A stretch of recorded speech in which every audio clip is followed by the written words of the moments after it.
हरि ओम स्वस्ति साम्राज्यं जमस्वराज्यं वैराज्यं पारमेष्टं राज्यं महाराजमाधिपत्यमयं समस्तपर्याये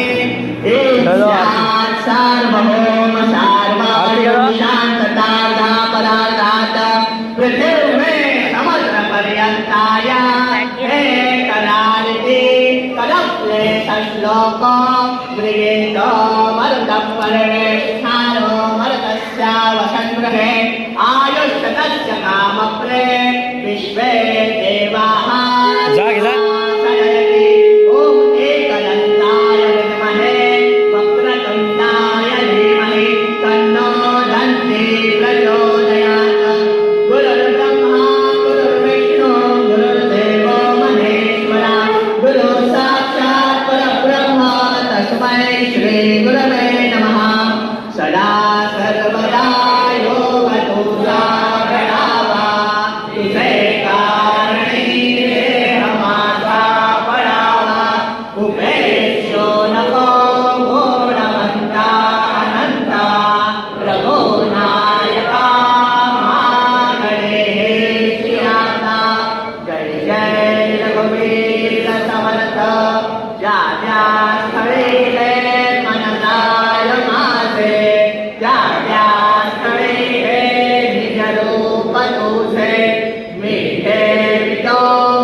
श्रीमंत्र पुष्पांजलि समर्पयामि।